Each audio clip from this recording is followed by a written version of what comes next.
Hello there! From behind the yellow line, this is Trammin episode 292. My name is Kirk, and today I'm joined by my friend, and he struck gold, Freddy. Ahoy there, everybody. Our Eureka topic of the week is DCA 1.0 and a half. I wish they all could be California. Hello, everyone. Welcome aboard Trammin, a Disneyland podcast. Please lower your head and watch your step while boarding. As a courtesy to other passengers, we ask that there be no eating, drinking, or smoking on board. In just a few moments, we will begin our trip into the Disneyland Resort news and topic of the week. Ladies and gentlemen, this tram is ready to depart. Driver, you are clear.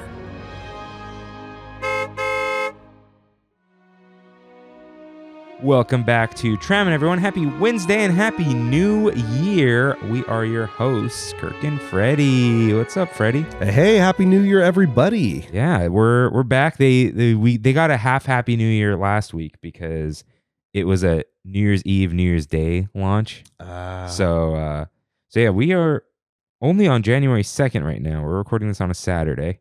But we did already get a little bit of news in. But for now, let's just clean up all that New Year's Eve confetti with mousekeeping. If this is your first time here, welcome aboard Trammin, a Disneyland podcast where we talk about the Disneyland Resort through and only through our eyes. Listen to full episodes every Wednesday or topic-only uploads on Big Thunder Thursdays. If you enjoy the show, like, subscribe, comment, and review us wherever you can, including Spotify, Apple Podcasts, and of course, Rain's favorite, YouTube. Head to trammin.com/ask to write into the show and request access to our Discord.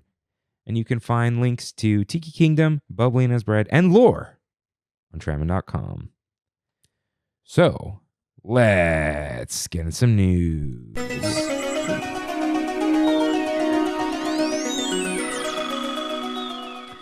So, just heading off with Schnack Time, Scott Gustin reports Zootopia 2 has officially become Walt Disney Animation Studios' highest-grossing film ever, earning $1.46 billion worldwide, surpassing Frozen 2. Yep. Thank you, China. Yeah, I was going to say, Zootopia seems to appeal to people more worldwide. Yeah, it's very much internationally their most popular film, versus where Frozen and Moana are more domestically popular. And I think part of that has to do with animals. Oh, yeah. Everybody likes animals. Even if you're not like an animal lover, you're like, I understand that bunnies are cute. Yeah. I understand that foxes are hot. Like everyone's kind of into it. It doesn't China probably doesn't really have much connection with the Ice Princess or Ice Queen, right? Yeah, no, not as much. And you also have both. You have like the Lunar New Year, the calendar that is associated with different animals. Right. So Disney loves to tie into that as well. And you have the fact that you have anthropomorphized animals instead of people, so they can kind of represent any culture. It's not tied down to America or to anything else. And so it allows an international audience to see themselves reflected on screen in a different way, or they can identify themselves there not by the color of the skin of the character that's being represented. Yeah. So it's definitely much more of an international play. And you see that even across animation in general. There's a lot of animated films right now that have animals, post Zootopia especially. I think there's even John Sheridan and I, and my friend Mark, we went and watched Avatar, and they had a trailer in front of it for the goat or something like that. What the heck is the goat? Yeah, it's like a goat basketball player, but it's also like a animal city, just like Zootopia. And I'm like, all right, cool, it's the same thing. But yeah, anyway, that's a lot of money to be made at the box office. And keep your eye out for more Zootopia representation when it comes to the theme parks, that's for sure. I mean, they already have the land in Shanghai. I don't know if we're going to get one domestically anytime soon, but I would still keep, my eye out in case that happened. Yeah. So it's interesting to hear this on the heels of Netflix announcing they would like to put Warner Brothers theatrical releases in theaters for 17 days. That's wild. Until streaming. Now, we don't know if that means there will be a full theatrical run or not. Yeah, because they can pull it after those 2 weeks. But I feel like Netflix's view is of, we're going to make the most amount of money in these 2 weeks. Afterwards, it's diminishing returns. We might as well just turn it over to our streaming service, which is their main source of revenue. I think, though, just in like the hearts and minds of people and people getting to the theater, you know, I guess I do have a business degree, but in a different way. But 30 days seems good. Yeah. Because a month is long enough where people feel the itch. Like, no, I want to go see it. I don't want to wait a month, right? Like, no one's going to care in a month. Well, and it's word of mouth as well. Yeah. Because you need those 2 weeks for those people who went to see it to tell you it was good. Yep. So, and then for you to plan to see it. Yeah. With the reason I think it's silly is Netflix only makes money off of subscribers. And the only way to make more money is to have more subscribers. So if they keep spending, like they're not gonna have the motivation to make crazy movies. But if they have a $1.5 billion motivation, you could spend $500 million and still make $1 billion. When you look at something like Avatar, where especially this time around with Fire and Ash, it opened lower than the previous one, Way of Water. But the second weekend box office was actually slightly higher than the second weekend of Way of Water. So it's like one of those things where certain franchises, certain movies, they're actually going to have like legs, as you might have heard with the box office. And it takes a month or two before it's really built up to that $2 billion box office haul. And then you'll have another thing that drops in theaters and it sinks like a rock. And then you're like, yeah, definitely put that on streaming as soon as possible. And I think that's kind of what Netflix is looking for, is the ability to drop certain flicks and still get a little bit of box office, but knowing, hey, maybe we have a flexibility to put this on our service a little faster before it's completely dead in the water. Because there's absolutely something to be said for something going in theaters and having a negative word of mouth. And then even when it goes on streaming service, people are like, I didn't hear that was good, so I'm not going to watch it. Whereas when people just go on Netflix, they don't really care what they're consuming necessarily. And so they're kind of being just fed this hose of content. And if you liked this action movie, well, we're going to give you another action movie. Yeah, so we'll see what happens with that. Yeah.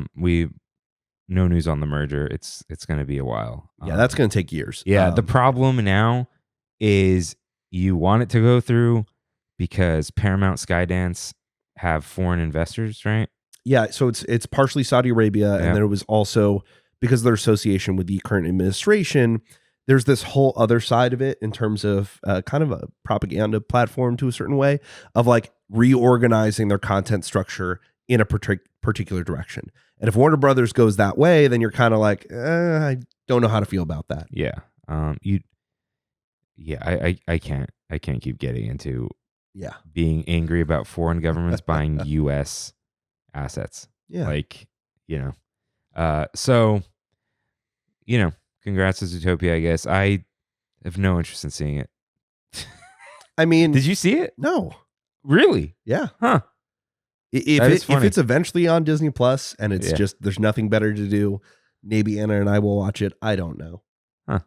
Yeah. Yeah, the first one was good enough. Yeah, the first one was fine. I don't care enough to watch it again. I never thought it was the most interesting, but I also understand its appeal from a different audience. It's just I'm not that audience. Yeah. It's like we're not children, we're not parents, we're not like Disney animation diehards, I think. Yeah, and that's another thing, yeah. We're not furries.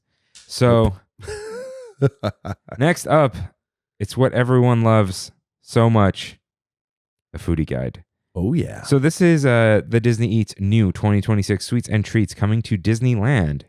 We haven't given her a shout out in a while, Nicole Cantori, the writer. She's never met a Dole Whip she didn't love, apparently. That's what this says. So we're going to run through just some of these. So there's still, like we said last week, Disneyland 70th is still happening. So this is absolutely a reminder of that, by the way. Yeah, I think it's going to go till what, September or something? It's going till Halloween. All the way through the summer. Yeah. So August would probably be. Rain and I said they could have put it away and I don't think anyone would have noticed. I think someone would have written an article. I'd say yes, except for the fact that the general public who's visiting, general tourists, are absolutely buying up all that 70th anniversary merch the same way that they did for the 100th. It's like heavily discounted right now. Yeah, I know. But they're still buying it. They're still wearing it. I see a lot of 70th anniversary merchandise on guests, especially people who are like visiting for the first time. Like, yes, the 70th anniversary is taking place over this period, but maybe people are only going to have one vacation to the Disneyland Resort during this time. And that is their chance to be like, oh yeah, it's 70 years. Oh, cool. Got it. Got to get my merch. I think if they might go big on the 75th, right? But I think these little ones, they got to keep them to just 12 months. Yeah. Because they don't feel as special, and it's even less special when it's super long. Well, and this is artificial because it's covering over a period where there's nothing new really opening. Yeah, and it had no reason to open in May. Yeah. Because the new stuff didn't come till July because it was all delayed, which is silly because usually these celebrations start on the anniversary date or right around and then run through and the then, year. Yeah, and run through to the holiday of the next year. Yep. Because even like Walt Disney World, what was it, 50? Yeah, years? 50. Started in October, Mm-hmm. and then just went for 18 months and kind of fizzled out or whatever. Yeah. I mean, I think it's hard for them to kind of judge where to place things. But I think in particular, I mean, even looking here in 2026, it's like this is a year where you're going to have a lot of construction walls starting to go up. You're going to have a lot of stuff happening at the resort, but nothing new for a while. And so that means that you need a reason for people to visit. And so having some type of celebration, having some type of event that you can promote is a way to bring in audience, even if it's not going to be your local audience. Yeah. So starting at Carnation Cafe, we're getting a rum punch, Bacardi Superior Rum, Myers Rum, Original Dark Pineapple, Orange, and Lime Juice and Grenadine. This is the return of this. So a lot of the stuff on this foodie guide, it will say new next to things that are new. This was already a part of the 70th anniversary. It's that I didn't remember this for some reason. Yeah. Is this just rum punch? Mary Poppins. It's kind of like what people think is a Mai Tai, right? Kind of. Yeah. Yeah. It's a little bit. It's an actual rum punch is older than that. But still. Well, there's two rums, so I guess that makes it a little different. Jolly Holiday will have a lemon chiffon tea. It's a sweet tea with lemon chiffon foam. I feel like this is a test for, are people going to want teas with foam? Like, yeah. You're always trying to test the next big thing. Cold brews are chilling out, I think. Yeah, absolutely. They've gone as far as you can with cold brews. Yeah. Red Rose Tavern, 70th stuff is returning. But the thing I sent you guys, was that new? Which one? I sent you guys the photos from the Disney Eats Instagram. Yes, the flows. Well, we're going to get to that. Yeah, Red Rose and flows. Those are new. Yeah, but I'm at Red Rose right here, and it only has 70th stuff. So they're just not communicating. There's a breakfast Fantasyland Fair fold and a Gaston burger with pastrami and some sort of cheese, some sort of relish. You get what I'm saying, Freddy? Yeah. Is it down here on the list again? Yes, it is down here on the list again. What did they do? Did they do sweets first? Yeah. It doesn't say that, though. It doesn't say that, but it's separated. Oh, this is the 70th stuff. Yeah, the 70th, and then it gets into the menu changes. Ridiculous. It's not organized well. Yeah. Unfortunately. New at Tiana's Palace, sweet heat beignet chicken sandwich. Fried chicken, buffalo sauce, creamy slaw on fresh beignets with collard greens and house-made pickles. I'm in. Cool. Easy. Harbor Galley is a yuzu lemonade. Move into California Adventure. Okay, so this isn't new. Oh, no. This is new. So Schmoozies has what is clearly a Dubai milkshake. Yeah, that's strawberry, hazelnut, chocolate, and pistachio Mickey shake. But it is a strawberry shake with pistachio whipped topping, fried kataif, and chocolate sauce, and some Oreos. That's they couldn't call it Dubai. Milkshake.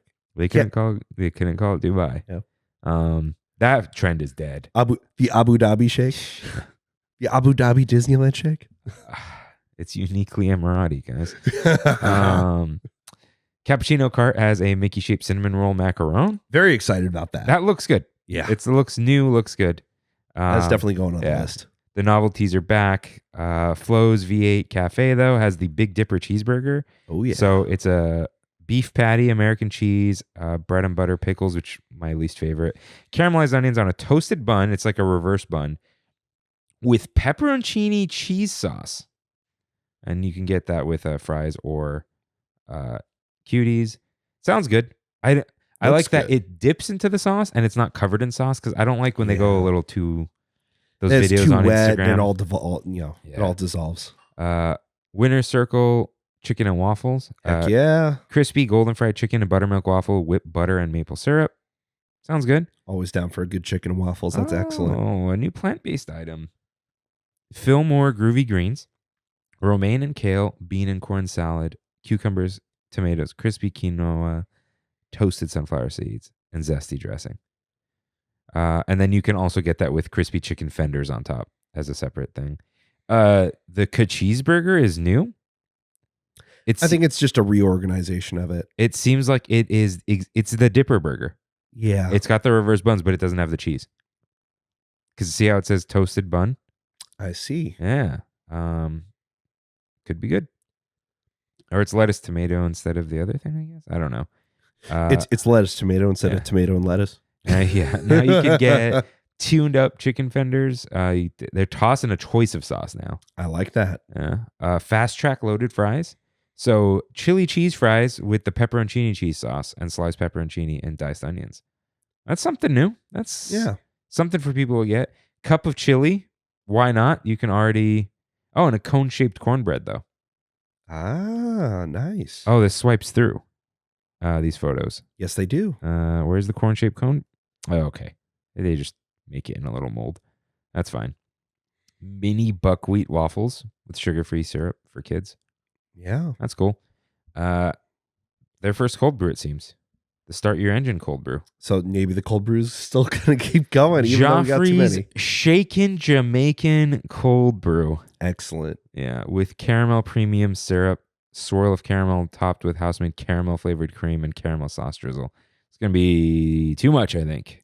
A lot of caramel. Yeah. Stop sign cream soda pop. So strawberry, coconut, Sprite. You can get the plain cold brew and some beers and margs and stuff. Yeah. So there's a more new and returning bites. So blueberry lemonade at the Red Wagon. Jolly Holiday, the BDS sandwich is back. There's a garden grain salad, peanut butter brownie slice. They top a brownie with peanut butter mousse, melted peanut butter and chocolate, and a peach cobbler cheesecake. Meatloaf is at Plaza Inn. Yeah, that'll be interesting. They had pot roast, not meatloaf. Yeah. Baked meatloaf with ketchup, Worcestershire glaze, mashed potato, seasonal vegetables, and buttermilk biscuit. So it's exactly the same as the chicken dish, but with meatloaf. Yep. Could be good. Could be. Have to try it. Cookies and cream, chocolate cake. I've never liked their cake. Mini meteor pancakes at Galactic Grill for the kids.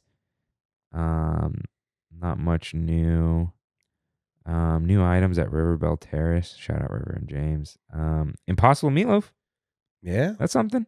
And shrimp lemon caper pasta. You think it comes with shrimp?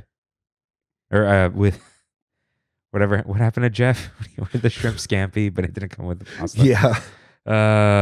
Rancho del Zocalo has 2 tacos. And they're saying the burritos are new. I don't know. I don't trust them. Zocalo fries are not new. Hacienda salad. Fresas con crema. You're just throwing one new ingredient, and it's new. Yeah. Like Cafe Daisy. Caesar salad garden wrap. Romaine and kale salad with sun-dried tomato bean spread and creamy Caesar dressing. But it's plant-based. So that creamy Caesar might not be... I never trust they're plant-based. Because they don't call it plant-based Caesar. And I'm like, someone probably thinks there is an egg in Caesar. You know what I mean? Interesting. We'll find out. You can buy some chicken tenders there now. The Daisy Dog is there. So, okay. Now Red Rose Tavern is here. With the Breakfast Fantasyland Fairfold. Excellent. So, flour tortilla with cheese, hash brown, egg, bacon, and sausage with creamy aioli. Oh, yeah. I'm going for that. 10:30 a.m. or before, unfortunately. But, dude, that those rope droppers out there, that's perfect. That would have freaking killed for the bachelor party. Oh, Instead of the spam thing that was fine, you could have got your little. Everybody's got their fold, and we're moving on to the next thing. Oh, and even like the hot dog thing you wanted was at Maurice's Treats, which was like right down the street. Cottage salad. So it's a Cobb salad, with green goddess instead of Caesar or ranch or whatever. The Gaston burger is beef, pastrami, cheese, pickled onions, bell peppers, pepperoncini. Gotta bring in the pastrami burger. Nice. Black cherry tavern cold brew. Chocolate cold brew with black cherry topper. That's a good combo. The hot dog is back in the pretzel at Maurice's Treats, but they have the chocolate croissant cookie. So flat croissant filled with chocolate and coated in sugar. So they had this without the chocolate, I think, and it did very well. So there you go. With chocolate. Rain, listen up. Tiramisu nitro cold brew. Nitro cold brew with dark chocolate syrup topped with tiramisu cream. This will probably be good because it's regular cold brew with a syrup and a cream instead of like Joffrey's caramel cold brew, and it's like the nastiest thing you've tasted in your life. Troubadour Tavern has their potatoes back. Docking Bay. Okay, so this is promising. The regular Felucian Kefta Garden spread is back. So, because I had one that had, what did it have? Like butternut squash and pita chips, but that seemed to be seasonal fall thing. So this is the one with the regular pita and the hummus. But nothing new there. Mellow juice now at Docking Bay 7. Not just at oh my gosh. It used to just be Ronto at the Roasters? Yeah, it used to just be at Ronto. Now it's at Docking Bay 7 as well. Really? Yeah. Because Ronto has the Tatooine Sunset, right? Yes, but it also had Mellow juice. And where's the moof juice? That used to be at Docking Bay 7. Okay. I don't know if it's still there. Moof juice. It doesn't sound right. Most things don't. Yeah. Blue milk with Gorg eggs. That doesn't sound right either. But it's yogurt popping spheres and pineapple chunks. Says it's not new, but I've never heard of this. That I might try. Cafe Orleans has a what is that? Provençal? Because it's like facade. Provincial bean. Well, that's like that an herb. That Turkish sea, Yeah. That's what I call it. Field beans, olives, heirloom tomatoes, and pickled shallots with pesto dressing. Plant-based. Herb roasted chicken Alfredo pasta. Sounds like a Rain joint. Garden vegetable shepherd's pie. That's plant-based. They've been decent about plant-based at Cafe Orleans. That's good. I think that's the way to go for like good... sit down plant-based. Yeah, like it's a plate. Yeah. Lemon icebox cake. Lemon no-bake cheesecake with blueberries, brown sugar, oat streusel. And a cream soda. Excellent. I think this is gonna do very well right here. At Harbor Galley, ratatouille soup. Oh yeah. With roasted tomatoes, garlic, zucchini, and eggplant, garnished with roasted squash and eggplant. And that little part of the bread that they cut out is now garlic bread. That's awesome. Plant-based. This is gonna be big. I honestly think this is gonna be big. Between this and the cookies, it's over. Harbor Galley for the win. There's your mobile order. Yeah. Ooh. Tiana's Palace andouille sausage po' boy with roasted andouille sausage, lettuce, tomato, mayo, remoulade on a French bread with collard greens and house-made pickles, and a different shrimp and grits. I guess maybe the collard greens are different. Bengal barbecue. How is chicken teriyaki skewer new? Interesting. They might have changed the sauce. Like grilled pork belly and asparagus, it has tamarind sauce now, but again, old stuff. Bulgogi bean salad, plant-based, tropical slushy. Tropical slushy is definitely new. I'm not a big Bengal barbecue guy. See, I think it turns out to be like a really good option, especially if you're doing something like keto, because you can just get it without the sauce. But otherwise, keto's kind of over. It's a lot of skewers. Is it people who just are not used to skewered meats? They're like, oh my God, it's like kebabs. Yeah, maybe that. And I'm like, yeah, I'm good. Starbucks in California Adventure has a berry chia pudding parfait, salami and provolone wrap. It's just an Italian wrap. Schmoozies has an iced honey matcha tea with honey cold foam and honey cereal. And a soju matcha cocktail with honey cold foam and honey cereal. I'm in. Oh, yeah. That's going to be good. The Filipino Feast Burrito is sticking around at Studio Catering Company, but they have a strawberry limeade. Terran Treats. How did they not think of this before? That's awesome. Infinity Cream Puffs.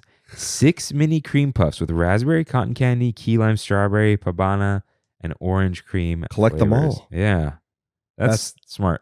That's really cool. I actually like that. am dreading the photos of people holding them in their hands.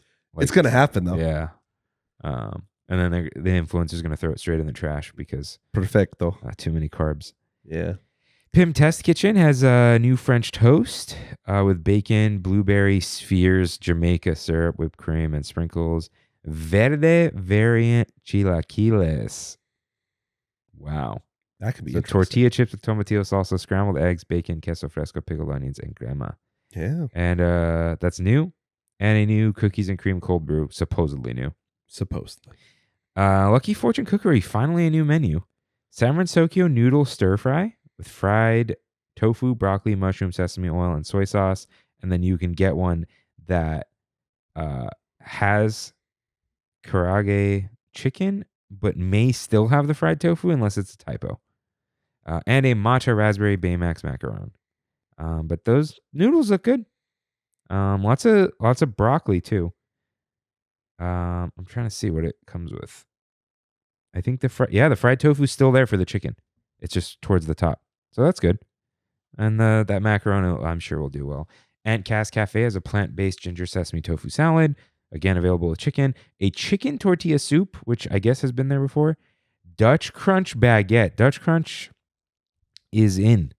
My brother has been making it. A chocolate Japanese-style fluffy cheesecake. That looks good as well. Rain always says he's going to skip the cheesecake, but the cerveceria has Japanese peanuts. Ooh. I don't know what Japanese peanuts are. We'll have to find out. Yeah, we'll have to find out. Cocina Cucamonga has a cantaloupe agua fresca. Okay. Cappuccino Cart has an iced matcha latte with a banana cold foam add-on. Lamplight Lounge. I assume these will continue into like Lunar New Year. Yeah. Pork belly bao bun with pickled onions, serranos, crispy chicharron, calamansi, aioli, and micro cilantro. It's 3. Looks good. I've had similar ones there. Aguachile verde with hamachi, cucumber, whatever. Sarcasm is back. Espresso vodka, cold brew, and agave. Paradise Garden Grill. Aguachile loaded chips. This is a rain joint right here. It's some decent looking shrimp. And then Wine Country Trattoria. Pull apart cheese bread, lemon tiramisu, banana brulee tart, frozen banana mudslide cocktail, lime thyme. It's a new drink menu for Wine for Country. the most part. Yeah. That's interesting. That's interesting. And a grapefruit salad, I guess. Mendocino Terrace has an Italian sandwich, though. Dude, that'll probably go so good with whatever you're drinking, you know? Yeah. It's pesto romano, focaccia, prosciutto, salami, chorizo, asiago, arugula, pepperoncini spread, and olives. Smoke Jumpers Grill has a new strawberry summer salad. And that ended not with a bang, but with a whimper. You can get an empanada at outdoor vending locations. I was a little longer foodie guide than I thought. Yeah. But pretty thorough. That's okay. Not like it's going to be a long news week for us. Overall, good to see normal, like, all right, we're refreshing the menus. New year, new eats. Yeah. I think that's what they called it. So it is time. There's no other news, right? There's no other news. That's not possible. It's time for You're Right, in which members of the Tram Fam write in with corrections and comments just like you can at trammin.com/askfreddy. Cue up that corrections music, please. So we just got one right in. Tiffy Luna wrote in because of her sticker plug. I said I'm only going to consider it if you think your cousin's boyfriend is cool, but she said, no worries, my cousin and her boyfriend have been together over 18 years. Wow, there you go. His work also does product labeling, signage, and car wraps too, if anyone is in need of this. So all you Bay Area Tesla owners who want to wrap their cars, go ahead. I know there's a lot of you. I know there's at least one of you. Jackson. That's all we got. Cool. For you, right? Oh, we did get, this was like a text, but I was talking about possibly taking my family to Fort Collins. Oh, for yeah, Christmas, yeah. right? Paula texted me Nice. right after Christmas, said Merry Christmas. Merry Christmas, Paula. Hello on YouTube. She was like, good thing you guys didn't come. It was 74 degrees and sunny. Ooh. And I was like, I would never have been able to live that down. Like taking my family there, and it's like, oh, the little Hallmark Christmas town, and there's like no snow. No. She's like, bad time to visit Colorado, Oh, just by boy. chance. So that's okay. Kimmy and I will just go there on our own time. I assume at the right time of year, can't be an expensive trip. Oh, yeah. All right. This here's our Eureka topic of the week.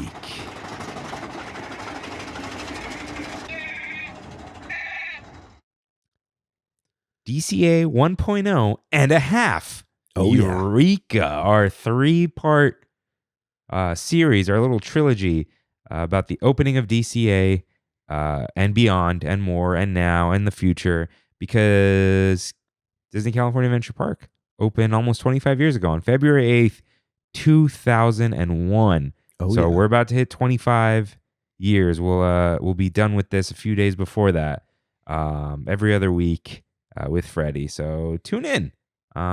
Really excited about this. Yeah, so let's dedicate this park, Freddy. All right. To all who believe in the power of dreams, welcome. Disney's California Adventure opens its golden gates to you.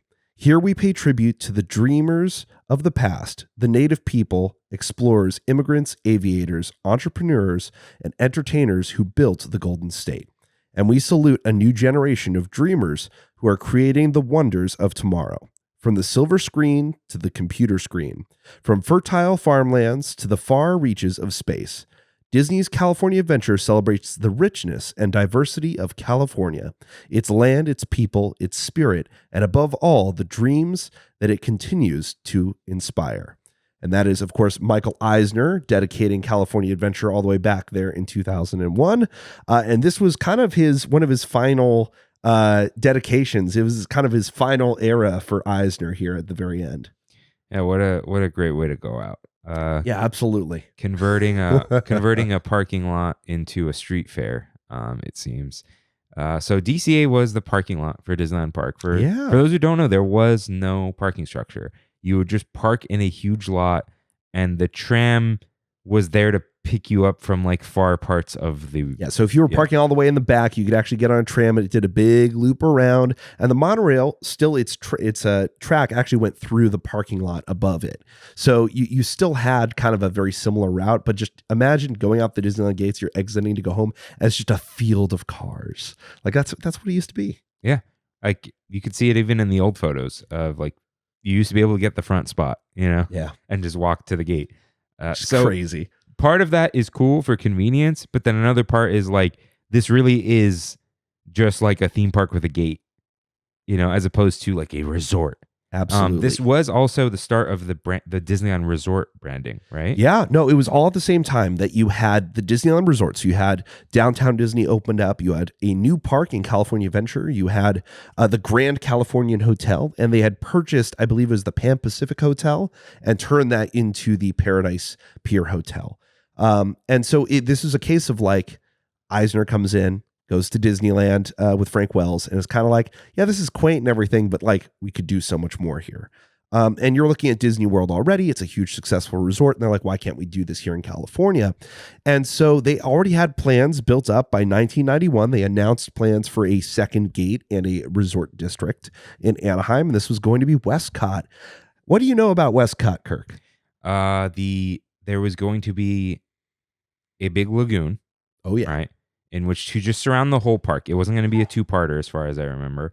And the center of that lagoon was going to be a Spaceship Earth style icon, but not an attraction, right? It was just a golden bronze little globe thing. So it also would have included an attraction, but this was, instead of it being Spaceship Earth, this is going to be Space Station Earth, and it was meant to be not just like this is future world, like you're in the middle of the lagoon, but it would also have underground passageways that would go from that center of the park beyond the World Showcase to separate pavilions that represented future world in the back of the park.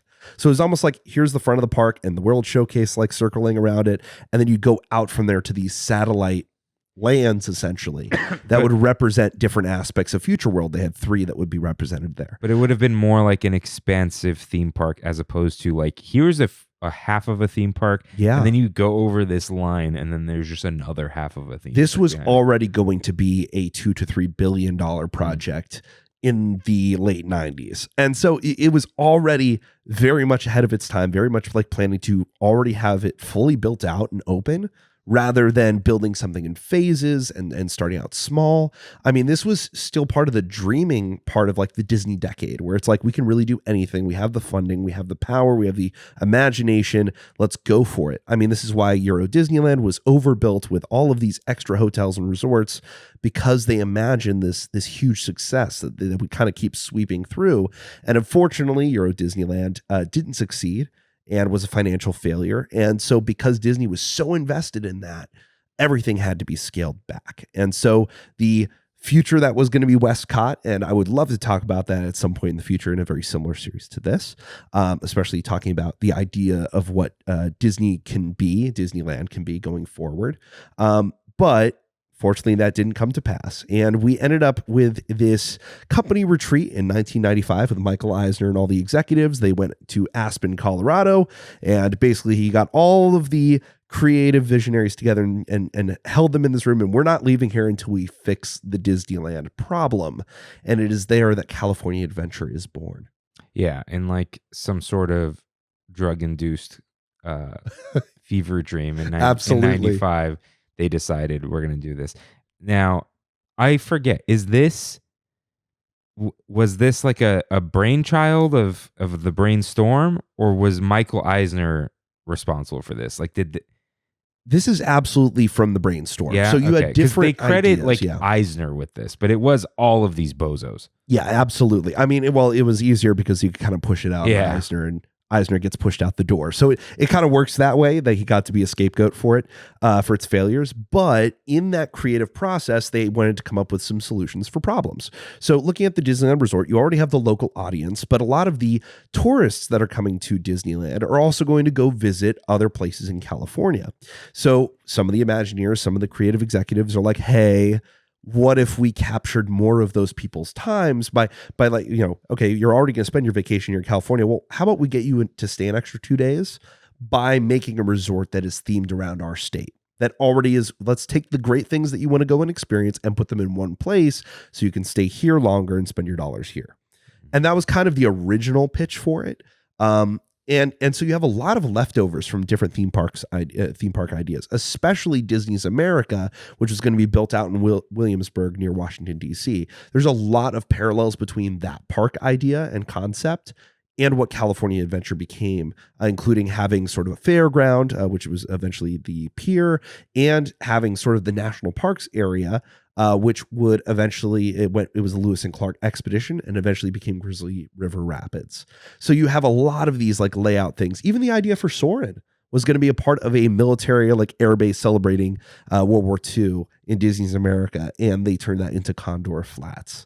So it's really just the idea that no good idea ever dies, translated into here's a heap of ideas. We think this can work.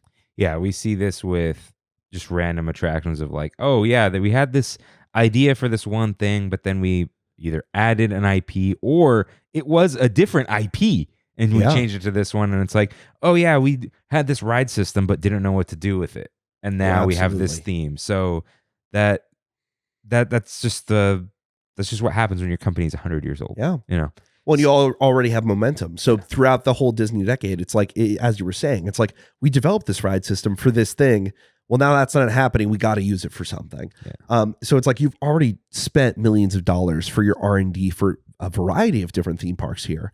And that's the whole thing of the Disney decade, is looking at the concept art, and you just see how far these things got taken, how close they were to being executed, how close they were to getting shovels in the ground, and then they had to flip and change things. Yeah.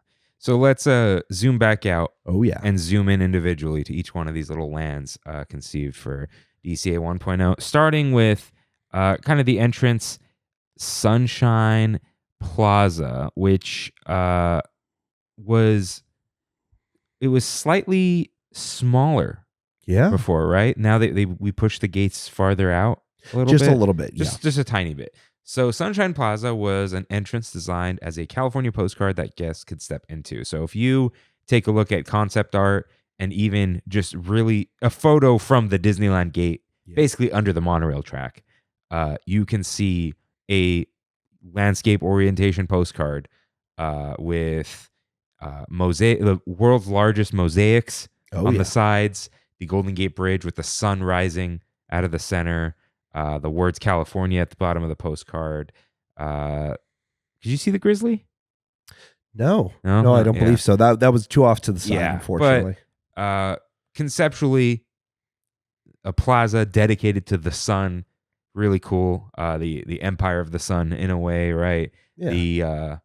There's always some sort of worship to the sun or assigning a deity to the sun. Well, the idea of just going westward to the sunset, that it's like this is the direction in reaching California and the Golden State. And so it's all that idea of the rays of sunshine, the thing that's drawing you in as an icon.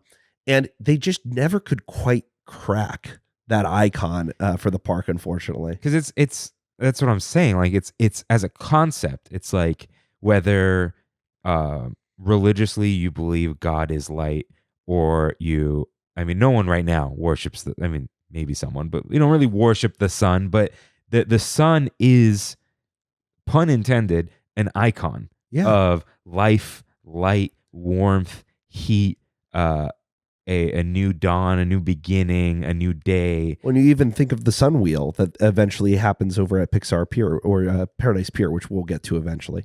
But so it's like the idea of this being thrown in, it was very much from the early beginning, like a part of that concept and drawing you in. And it works in that it translates to everybody, Yeah. But it's the execution that was lacking here. So that was the thing. Even in the concept art, because of like the surrounding of the concept art, they nail the feeling. And I'll try to post this. Oh, this actually works better with the edits I made on the video. So shout out to YouTube. But then you put it out in the real world and you have some bushes, a little fountain, and a giant hubcap. Yep. And you just can't convey the feeling with a giant piece of metal. Well, and I think the problem too is that the scale of it, when you try and enter the park, is like it wasn't quite big enough for you to actually have the full postcard effect of seeing the sun from the entryway. You didn't see that until you were already going in. And so it's like, okay, like I see what you're trying to do here, but you clearly ran out of money before you could finish it. And it's, it works as an entryway, but it doesn't necessarily portray that grandeur or draw you in the same way Main Street does. Yeah, and it's not a castle. Absolutely not. And so you'd have to, I feel, in the modern era, think of the Epic Universe, what's that thing called? Oh, goodness. Yeah. The spinny thingamabobber at the front. Yeah. The entry portal. Yeah, that thing and the portals with their lighting effects, LEDs, projections. If you combine all those things, maybe you can make this compelling sun with motion and whatever. But it was open. It was 1998 or whatever, right? That they started it. Something like that. So you weren't getting any of that.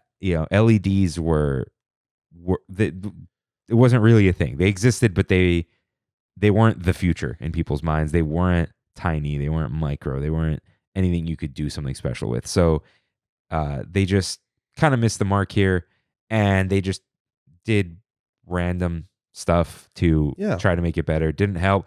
It, to me, is very, like, that part of the park looks very Universal Studios. Oh, absolutely. Of like just concrete. We might put something here, flex space, maybe some Minimal performers. shade. Yeah. Here's your store. Here's your guest relations. Here's all your basic theme park stuff. But again, Universal Studios is a very good comparison there. And then you did have the train, which was a character, adding character to the Sunshine Plaza. The Zephyr, I believe, right? Was it? Was it Golden Zephyr? The Golden Zephyr is separate. I think it was also the California Zephyr. Yeah, California Zephyr. But the train, essentially, as cool as it is to have that as an icon, was just like ice cream stand. Like it's just kind of hiding part of the store. It was like the front of the store, and then the store was where Starbucks is, and it was Burbank Ice Cream, Bakersfield Bakery, and then there was like Engineers Toys, which is already starting with the puns, which is something that we will encounter, which you have already discussed also with Kevin Perger of Defunctland. We've done many DCA 1.0 episodes. One was just Ray and I just unpacked the whole thing. Oh yeah. And then with Kevin Perger of Defunctland, we just did like only this place would do this. And right now we're kind of getting into like, why do they do this? Yeah. And so I think the puns really are, so puns and wordplay for something that doesn't like if you don't start with puns and wordplay, they're a cheap, easy way to like give something character. Yeah. So it's kind of like Galaxy's Edge, where the initial plan was everyone's an alien, everyone's in costume. And then it turned into, we will give everything funny words and have everyone speak the funny words. Yeah. Right? What is it? Bright Suns is a cool thing to say when you're role playing. But if all you get is bright suns, why is it suns? There's 3 suns. That's one more than Tatooine. Oh my gosh. Rising moons. Oh, there's more than one moon? And it's like, everybody says this. Oh, you don't have dollars, you have credits. You don't have a phone, you have a data pad. Okay. You have a refresher, which is a terrible name for a restroom. Gets on the R though. They literally could have called it resting room, and it would have been like close. It would have been Star Warsy enough. But refresher is a refreshment. Yeah.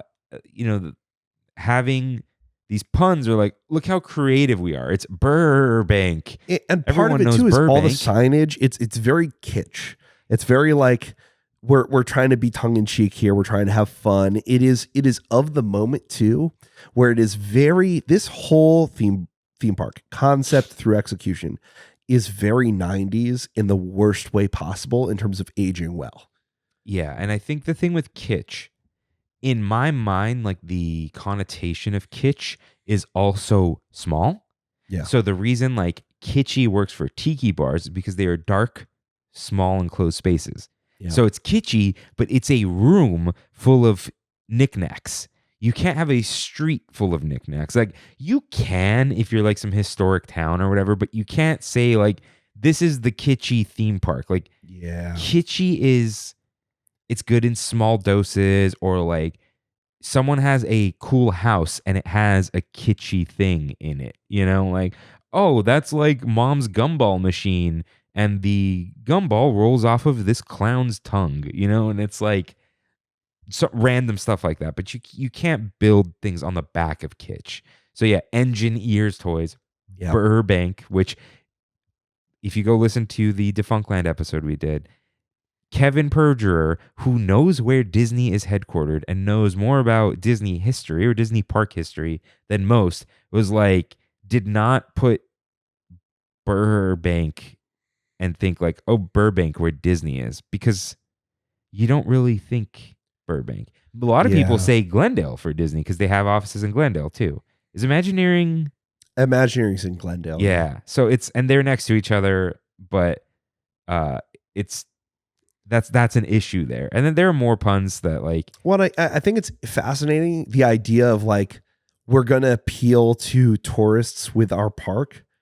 And then to have so many inside jokes that it's like only if you lived here would you understand where this place is. Yeah. So we had, we'll get it into with the other lands with the puns. Absolutely. But yeah, just puns and tacky and kitschy. And it's like, I think part of tackiness with tourism is it's like camp. It's that like souvenir shops. No one thinks their California t-shirt is a nice looking t-shirt. They're like, this is what a souvenir looks like, and I get it at the end of my trip before I leave. Not my trip is the tacky part.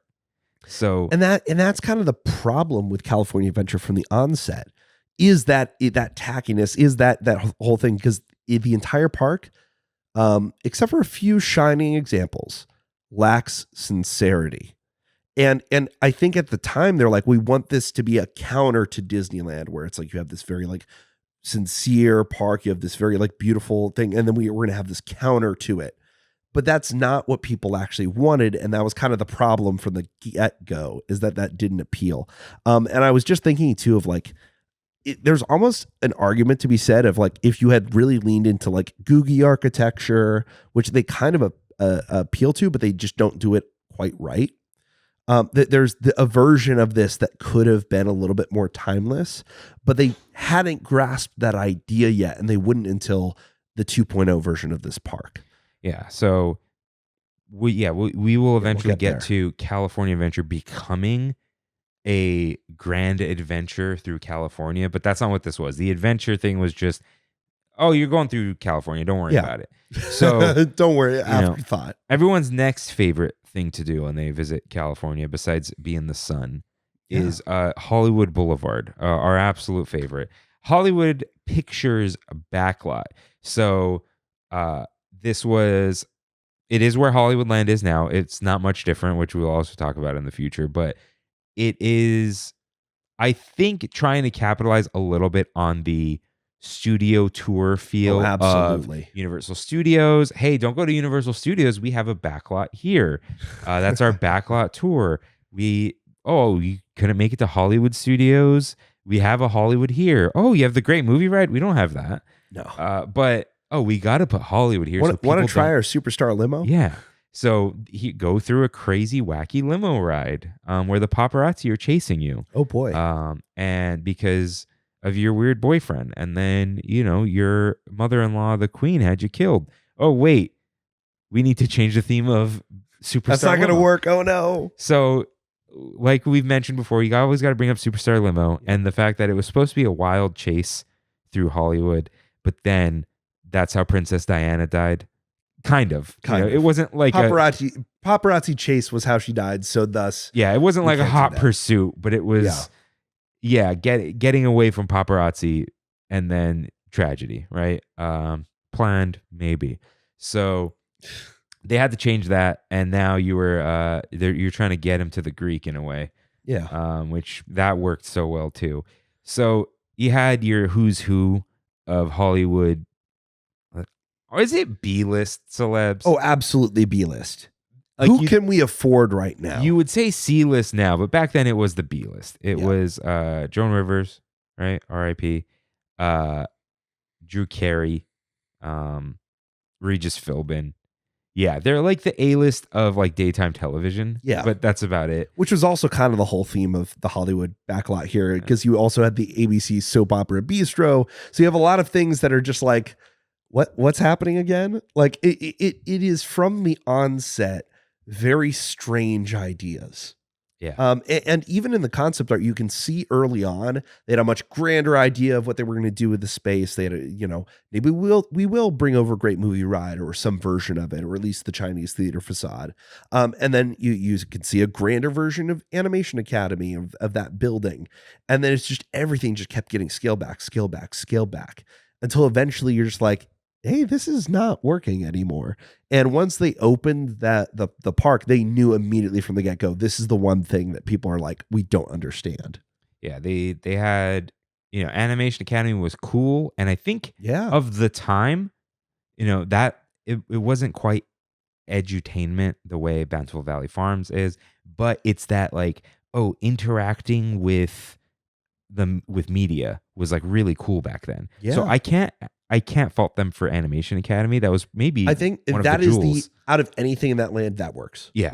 Which is why it's still around today. It's still it has a lasting impression. It still gathers crowds. It's still full. Yeah, it works thematically on multiple levels of Hollywood, Burbank, animation, and just throwing the Disney IP in there in a way that lets people connect with it even more. And that's one of the interesting things too, because this is one of the very few examples of Disney IP in California Adventure. Yeah. Where's Mickey Mouse? Yeah. He's in the Animation Academy.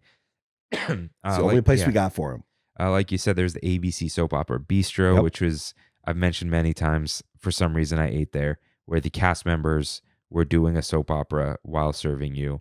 Which is crazy. It was full secondhand embarrassment the entire time.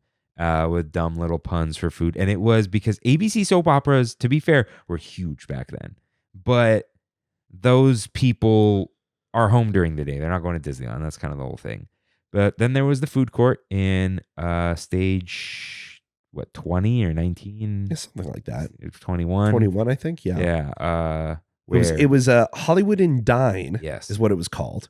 And this also... Hold on, that's a Hollywood and Vine pun, right? It is. Another pun. Those are streets. But you just think a giant soundstage where you just put in a bunch of different little food court kiosks, which is kind of wild. So you had Don the Beachcomber, my favorite. But it was pretty funny. This is not a tiki bar. This is just a Chinese restaurant. Yeah. Like kind of Panda Express disguised as tiki. You had Wilshire Bowl, which was kind of dressed up as the Hollywood Bowl, which is interesting. Villa Capri, and let's see, Schwab's Pharmacy. It's interesting. Yeah. But all of these were like very weird, like little just pick up, grab and go food court. And then you're just sitting inside of a empty soundstage with lighting. Yeah. The cool thing about a soundstage is seeing a set inside of the soundstage. And this is not quite there. Not quite there. It did have some themed environments and rooms, which are kind of cool. But for the most part, these were like, again, very much like film facades, or as if they were set up for, to film a TV show or something like that. Pretty wild, like the backgrounds they had in there. It's actually pretty well documented too, which I enjoy. That there are so many photos of there. They also had on the outside a Hollywood of the Future mural. That was kind of part of their like outside seating area. Yeah. And there they actually ended up parking a Rocket Rod's vehicle, which had already closed permanently in Tomorrowland from 1998. So already parking a Rocket Rod's vehicle out there is just like a sign of failure. Like you're just continuing that role. I don't know what it's like. Yeah, it's too empty. Let's just throw a prop there. Yeah. Oh goodness. And it was stage 12, by the way. 12 on the outside of the building. And there is we had Hyperion Theater, which just had a mess of shows that rotating in and out, like I swear 3-4 months at a time, because they couldn't figure out what to do. Although one of them was like some weirdly inappropriate thing, I think. The probably coolest part of Hollywoodland was the photo op at the end of the street, which was super cool back in 2001. Yeah. Because it looked like the sky. And that's still there now. It's still a cool part. What was in the Philharmagic Theater? The Sunset Theater. I don't think they had Muppets yet. That was brought in a little bit later. Yeah. When did Muppet Vision open?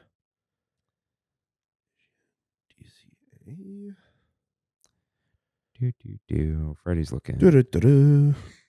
Oh, right. Forgot to mention February 8th, 2001. So it was opening. So Muppet Vision 3D. Does make Hollywood. That does give Hollywoodland another major attraction, in my opinion. Yeah, I remember seeing that and thinking it was like the coolest thing in the world. Yeah. There was also Who Wants to Be a Millionaire Play It. Yep.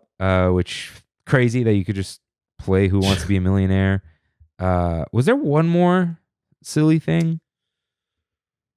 That was in stage 17. No, yeah, because and then you did have the Hyperion Theater, which had a variety of different shows that never really worked.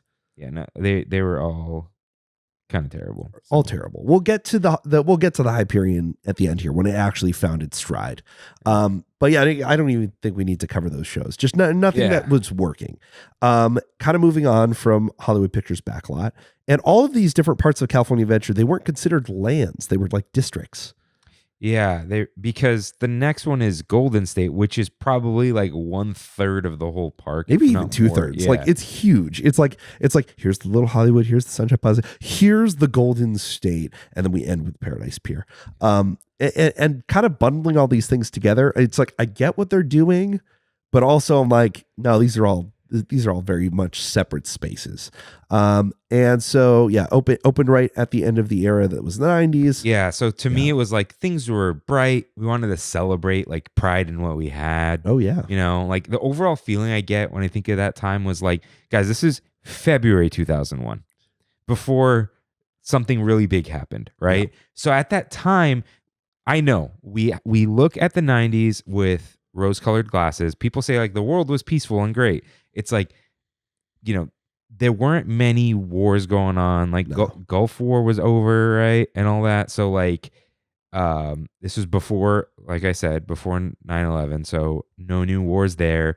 Now, it's one of those weird things of like, oh, this was great. This was a great time if you were like white middle class. Now, there's also this interesting thing of like systemic racism still existed, right? Yeah. But then there was also like in big cities and stuff, people were very kind to each other, let's say, where there were, you know, there was always, we laugh about like 90s sitcoms when the main character's black friend experiences racism and then they do like the sad music and he's like, what do you mean they were being mean to you? And then we all learn why not to be that way. So there, like, tensions were not as high back then. Yeah. The riots were over. That was 92, right? So like, yes, this was like the end of this era of at least like, you have this hope of just like middle class life. Not everyone didn't want to be a rich billionaire. There weren't really billionaires. It was, I want to live in a house with a cul-de-sac at the end of the street and play with the neighbor kids, you know, like, it was a simpler time in that way and a better time for most, just because even if the negativity was still like around, that wasn't at the forefront of everyone's minds, right? Yeah. It was like a chiller time, right? And not everyone had things better, but at least the attitude was things are good and we're going to have like the best world in the, you know, like we're all trying to build a better world, you know? And so, you know, it was the Golden State. It was like, isn't California so wonderful? Before like people, isn't everything cool? Yeah, where like people from Xtreme. Yeah, people from other states are like, California is a liberal hellscape, right? And then people in California are like, everything's cool, dude. Like, why would I ever leave California? You know, like the people who leave, it's like, were you even from here? You know, like no one who lives here actually wants to move to Texas. You know, like California is a great place to be. So the point I'm making is we were celebrating our own state, and like people don't really refer to California as the Golden State anymore. No, you know, we do have the Golden State Warriors, but they don't refer to it in that way. If you told like a random person like, what's the Golden State? They'd be like, what are you talking about? Like the team? Like, no, it's literally California's name. Yeah. Every California has like every state has a name that is like a little cutesy name. So we start with Condor Flats. Oh, which is the modern Grizzly Peak airfield. So to me, well, Condor Flats was kind of built after like Edwards Air Force Base. Very much like, so, yeah. Which is a place you can go, but it's not like, it's a tribute to a thing that like you don't really experience as a Californian unless you go seek it out. Like I had to go double check that you can visit there. So yeah, a celebration of aviation history, and which is like what I'm saying is their heart was in the right place. Yes, but it was like people visiting California, which is what this was supposed to be, are not thinking about aviation history of California, and people who live in California are not like, hey, have you been in the Edwards Air Force Base recently? Have you been to the air show lately? Now, Miramar Air Show maybe down in Miramar, San Diego. Yeah. But, which is celebrated in Soarin'. Right. But like, I don't think I know a single person who's been to the Edwards Air Force Base. No. And so this was like modeled after, like they had the big mist thing. Yeah, the big rocket engine that was there. And kind of like thinking of the desert, like all the testing facilities and stuff. Yeah. Which is like, again, we're not quite, what's the place in New Mexico? Roswell? You're thinking Area 51? No, Nevada? No. There's Area 51, and then there's Roswell with like UFO stuff. Yeah, right? but that's not even. Yeah. So what I'm saying though is like, the we don't have like that mysterious tourism thing. No. People come to California for the beach and the mountains and the cities, right? Like that's what I mean. Well, and again, this was kind of the leftovers of Disney's America. So they had an airfield in Disney's America that was more World War II. Like, we have a bunch of old prop planes and stuff like that, they were going to be next to. And so they just took that idea. It's like, we already developed Soarin'. It's like, we need to find a way to fit this into the California theme. And so they found one, which is good. And I still remember Condor Flats being one of my favorite lands as a kid in California Adventure. I really liked it, mostly because planes. And my grandfather's a pilot. So it was like, oh, cool. Yeah, this is a nice area. I love this. I still remember the freaking plane. What was it? Test Pilot's Grill with a plane flying out of it. Yeah, I do remember thinking that was cool as a kid. That was cool. Which did not age well, unfortunately, for California Adventure. Planes flying through buildings. Yeah. But it was a circumstance of like, at the time, hey, this whole feel worked to me, and I understand like the comparisons that you're kind of making to Legoland there. Yeah, like to me as a kid, really it felt like, because I went to Legoland as a kid and I liked it, but Legoland was in Carlsbad, inland, hot, no shade, concrete. That was a huge buildings. Part of this is because it's a desert. It's just a big concrete slab with some orange rocks. Like it had that early 2000s industrial look, which think of the little stage. What do they call it? The sunset stage in the backlot stage. Yeah. So in the Hollywood backlot area of Hollywood Land, there is that mini stage where they had the Guardians of the Galaxy for a minute with Groot, and like they have the DJs and Hades. Yeah. So that little stage with all the I-beams and stuff, that was like the look of Condor Flats. Like the early 2000s, like, isn't industrial stuff cool? And then Disney just leans onto that when they need to. Behind the scenes, guys. It's awesome.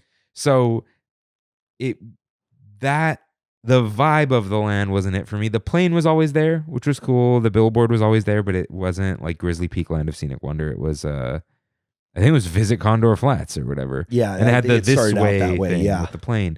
But we did have Soarin' Over California. Yep. And I think that was the immediate gem, like the reason to visit California Adventure. Yep. My shout out to my uncle who took us there a lot. Like everyone called it California Soarin' at the time. And people still do, like people who haven't been at DCA in a while. And it was, I think, the crown jewel of California Adventure. Absolutely. It was amazing. It was the best ride in the park. It was the absolute like pinnacle of Imagineering at the time in terms of its design. As a kid, it was terrifying because if I was in that first row and I was going all the way up to the ceiling, I was afraid. To me, it was like once you were up there was no difference in what. Then it was fine, but it was the initial thing that I remember as a kid because I was always afraid of like elevation changes. That was always freaked me out. But man, I still loved the ride itself, like the magic of that. Something that I didn't feel again until going on Flight of Passage in Florida, for me personally, which is just a iteration on Soarin'. But there is some aspect of flight and flying and like the dream of flight and, even that is very appealing to me as an individual. And it always like worked even as a kid for me. Condor Flats, like it's one of those places that because Soarin' puts it on the map, always had sort of a meaning and purpose to me in California Adventure, and it worked, whereas other lands didn't. And I think even part of that is that Soarin' Over California feels sincere and feels like actually living up to that celebrating the state idea that some of the rest of the park just doesn't quite live up to. Yeah, because next we have like kind of in the back of Condor Flats, Grizzly Peak Recreation Area, which it's still kind of called that. The sign's still there. Yeah. And it's basically the back walkway, the two walkways. Yeah. That to the Bay Area, which is just kind of your way to get to the hotel, which is important. Very important. Because Eisner had the whole like, we will build a hotel in the theme park. Yeah. And then you have Grizzly River Run and basically it. And you have the store, which is another pun, Russian River Outfitters. Yep. Which there is the Russian River, like Russia. And Grizzly River Run, the acronym is GRR.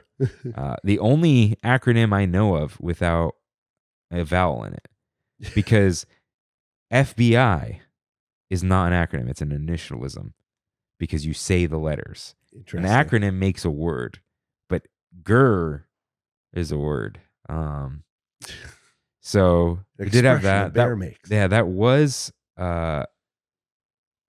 like a fun ride. It's exactly the same. Nothing has changed. Yeah.